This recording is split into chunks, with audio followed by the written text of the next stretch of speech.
since we're still in Stadium, we may as well explore one or two of the mini-games before going back to Red. I'm pretty sure one of these mini-games will make the emulator just stop working on me. But the other 8 should be fine.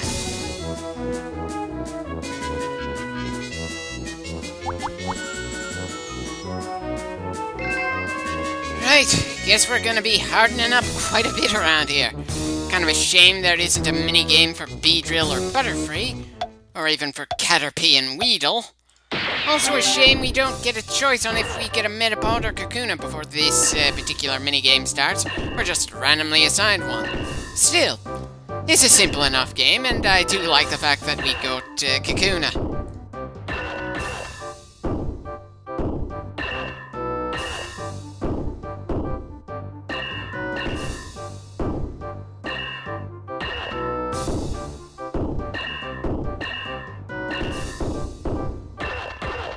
Great! Despite saying it's simple, I still got flattened an embarrassing number of times.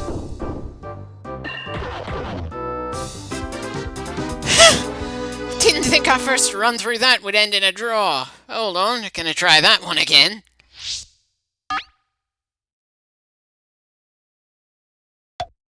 Again, kind of like the fact that we got a Kakuna, even if we didn't actually have a choice in the matter.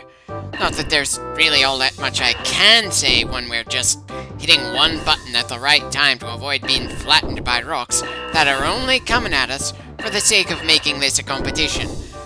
Just that I like the fact that bracing for a rock falling on us spends some of the same energy we'd lose if we actually took a hit.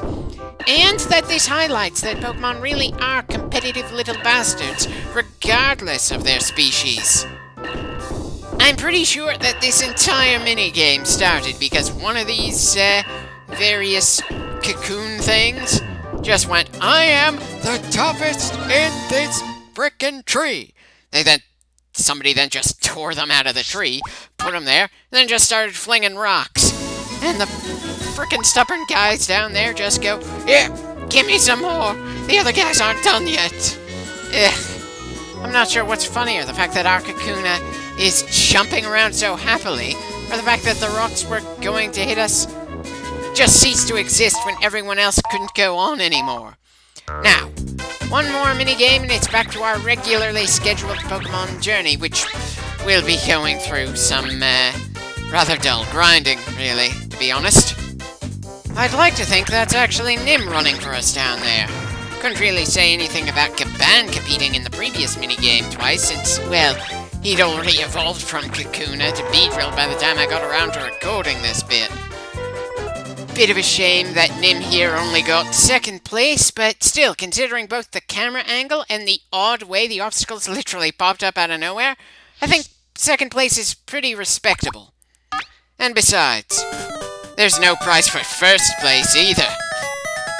Right, the rest of this clip is going to be nothing but me grinding. If you aren't a fan of that, then please check in the next clip. If it's another grinding-only clip, I'll tell you near the start.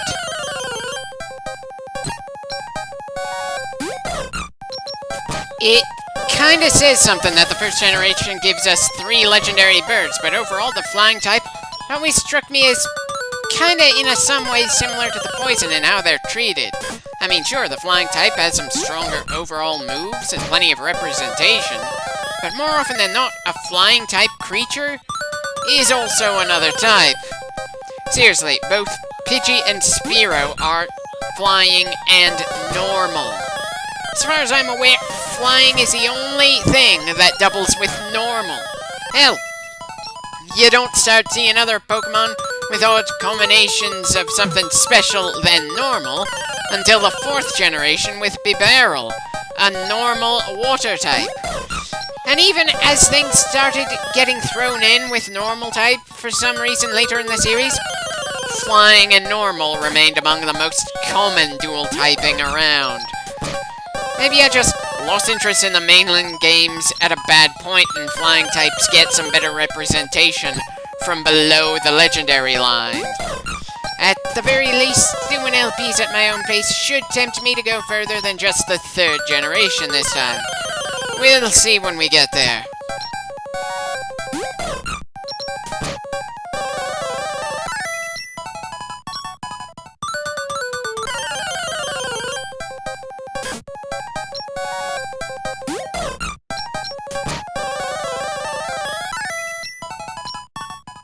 Would I be getting more or less experience if we were training in the forest instead of just outside of it? It's not that I'm in a hurry, just kinda curious.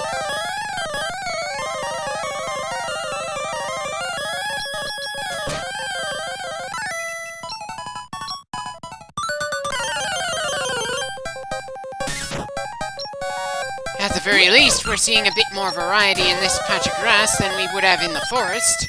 Of course, there's a painful lack of variety at the start of the game, regardless of which version. Probably part of why the battle against Blue Team was so close. There just aren't that many different choices yet to go for this early in the game. Nothing to really set the tone for a more unique combination of creatures outside of the starter, and maybe one or two of the installment-specific mons. I wonder by what gym will the two teams feel completely distinct from one another? The third or the fourth? Though when I finally get to Generation 2, I'm probably just gonna have one team for that generation. Going through Red and Blue version at the pretty much the same time and doing this kind of grinding back to back, it's going to drive me insane. Assuming I'm not crazed already.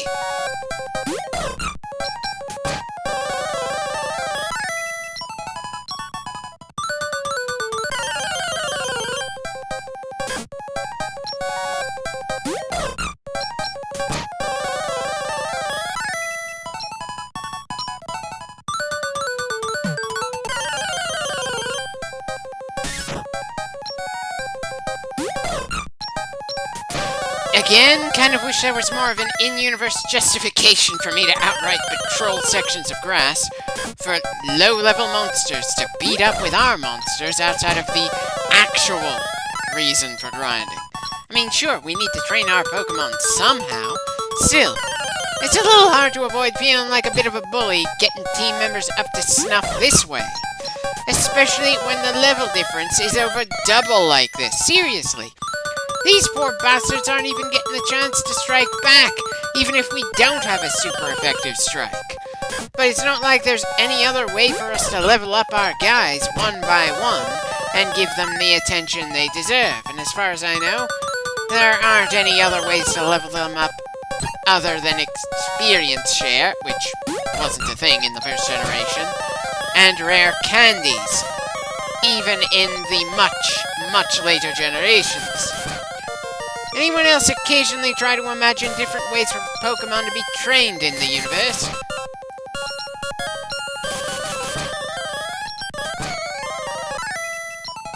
Well, that Pidgey certainly left a mark. Too bad he wasn't enough to get Mig up to 12, though.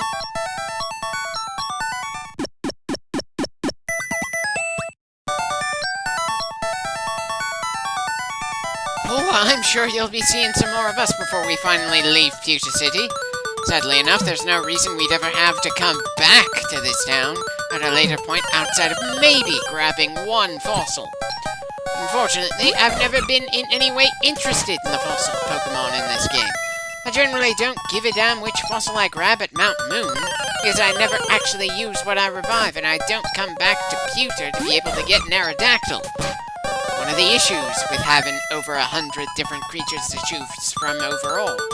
Some of them just get buried to the point that I never even consider them.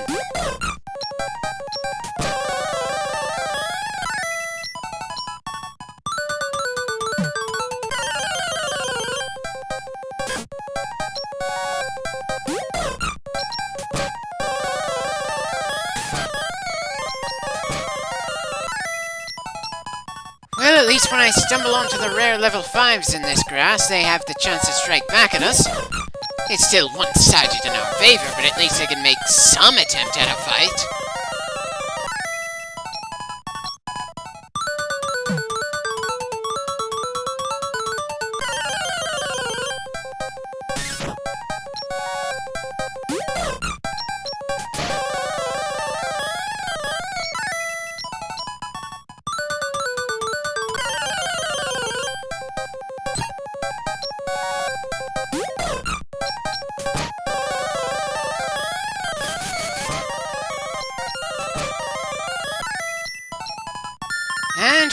Finally, Mig makes it to level 12. Dear God, that took longer than I thought it would. And considering how long it took me to grind that high when the footage is fast-forwarded, it's no wonder I tend to read while grinding. I just can't help finding it funny that I somehow prefer this kind of slow process of training Pokemon than the sort of thing that Sword and Shield rammed down our throats. Personally, I think they should have come up with numerous different ways for us to level up our Pokemon outside of battles. Not expedite the process to the point where it's far too easy to be over-leveled. Granted, it is a little awkward for me to complain about a game that I've only ever watched other people go through and read about, instead of actually sitting down and experiencing it for myself. And to be fair, even that low point in the mainline series didn't stray from many of the critical aspects of the series that helped define the mainline games. But it's that thing of I haven't actually bought a Pokemon game since the Game Boy Advance era. As much as people complain about the fact that the series hasn't changed all that much since the first generation, I was pretty willing to get it for the Switch, since I already had the system for a number of other games that I found interesting. But it felt like either a rush job or just plain lack of effort. And as much as people say that some of the entries between when I dropped off and when the series hit that low point were for them phoning it in, Anyway, so I'm kind of planning to go through the main part of the series from the first generation to the one with Sun and Moon, assuming I can keep my interest that far in. I'm probably going to have to do a number of non-Pokemon related games that happen to be pretty long between each Pokemon entry, just to keep some measure of sanity, considering the sheer amount of time and effort that doing that many frickin' long role-player games is gonna require.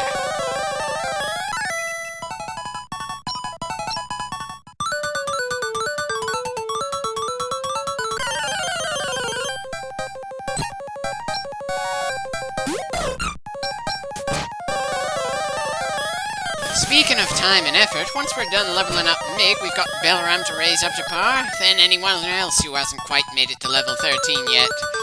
I think that's just Nim now, but I have to double check. And the most ridiculous part is all this grinding isn't gonna make us over-leveled. The self-inflicted tortures that some gamers put themselves through. Again, it's all part of the journey, and while I would prefer that part of that process was less mind-numbing, I don't want to make it completely non-existent.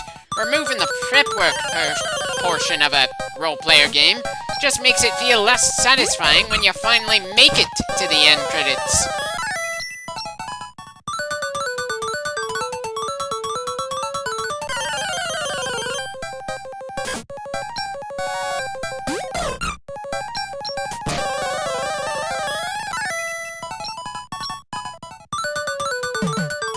Sorry, Jack, but headbutting trees doesn't actually become a useful thing until the second generation. Though I suppose that would be a reasonable enough wake-up call when you're wandering alone.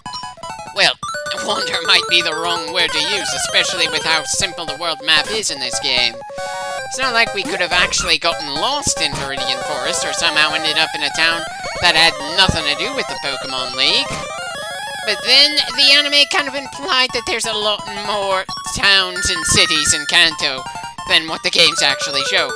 Mostly, so a lot of episodes could be spent with Ash being lost and managing to have adventures in places that, well, they didn't have to actually draw inspiration for.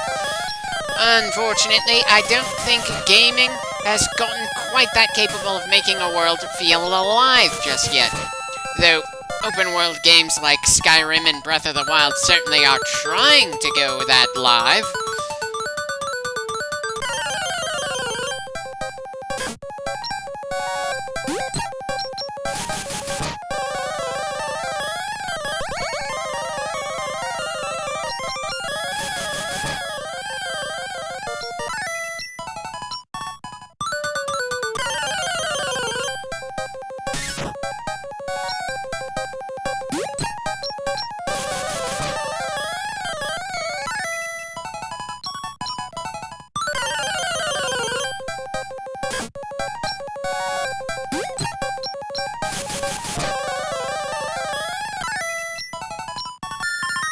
Just how many more times are we gonna be hearing those same jingles again? It's not that the music in Pokemon Red was bad. Even when sped up, it's the combination of a high encounter rate and frequent moments across the game where I feel the need to grind out levels, plus just how little experience we get from the wild ones this early on. Wonder if somehow the grinding when we get to the Elite Four is going to be any better or worse than what we're seeing here.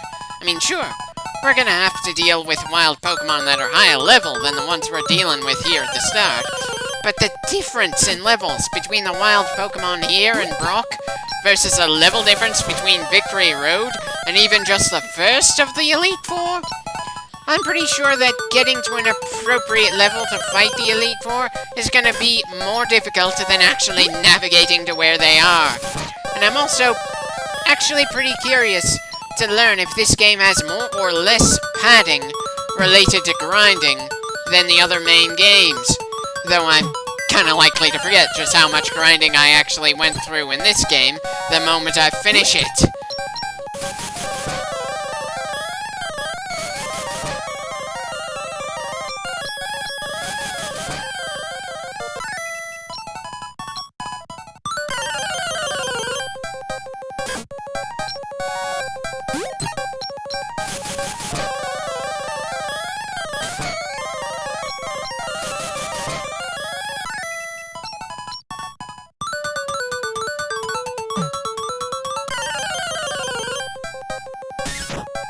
Possibly should have saved time by not grinding for Bellram, since he's one of the guys I'm planning on not having a team for the entire game.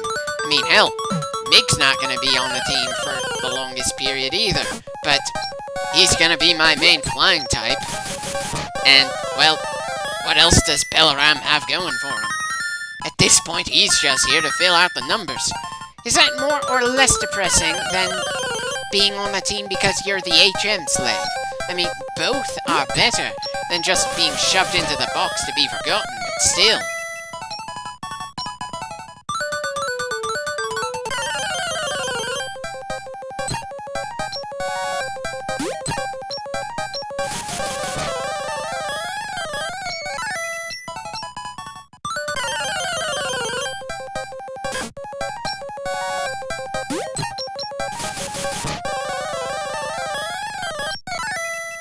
You know what's especially funny? I picked a pretty large book to read while going through the grinding sections of this game. A book that has so little to do with Pokemon that I was giving myself a bit of emotional whiplash every time I turned my head to see what was actually happening on the screen, as I mostly mindlessly pushed buttons until this or that mon raised up a level or two, or when I finally noticed, okay, he's getting tired, let's go to the center. The First World War. A Complete History by Martin Gilbert. Seriously, going from the cheerful world of finding magical monsters, put them in a ball, and playfully fight with them, to millions dying in arguably the most senseless war of all time. The Pokemon manga wasn't nearly as brutal, and yet I was turned off by it. Hell, Game of Thrones isn't that pretty, and I gave up on that before I finished reading the first book. Though conversely, I'm kind of a fan of the Warhammer 40k universe, despite it being the very origin of the phrase grimdark. Kind of wish I had a better idea of how my mind worked, especially to figure out how talking about that right now, as we're still grinding in the same patch of grass, is in any way actually relevant to the game we're going through right now. But I suppose that's gonna happen in a lot of these grind-heavy clips. Me going into tangents to help pass the time.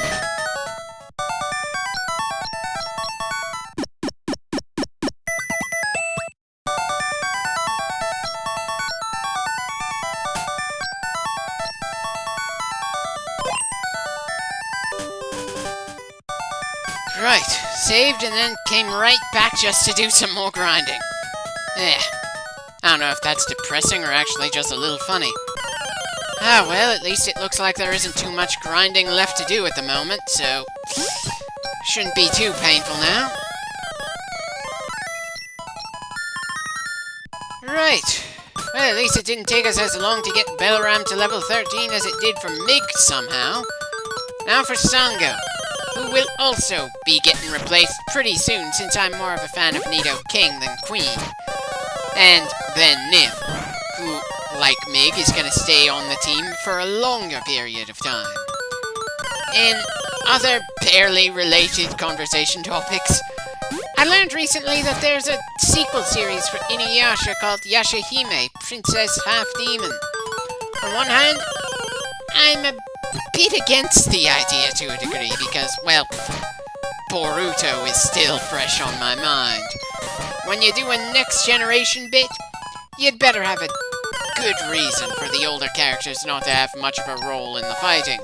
With Boruto, there's a sense that everything would be solved if Naruto or Sasuke took a more active role, and they aren't given enough of a reason not to other than let the kids have a chance to shine here for a bit.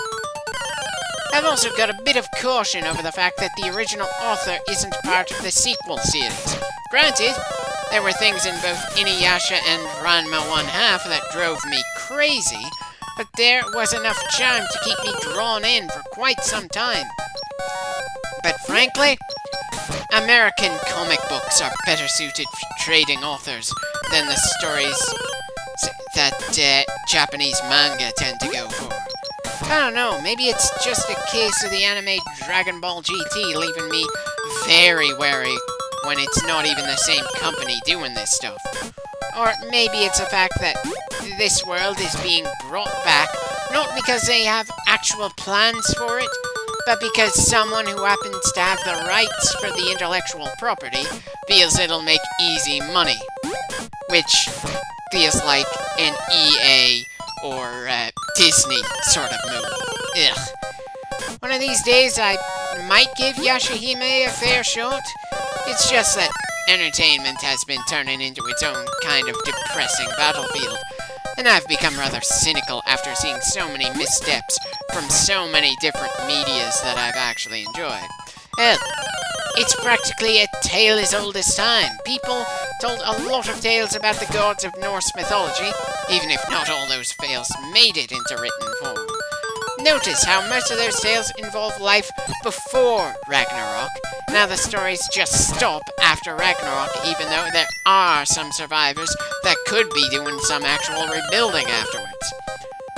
I think that's because not too many people were interested to hear the tales of Thor's children. They were more interested to hear more tales about Thor before his end and his epic death. Anyway, that does it. Nim has made it to level 13 and we can go heal up and save now. Hope my commentary was interesting enough to sit through despite so little happening after the minigames.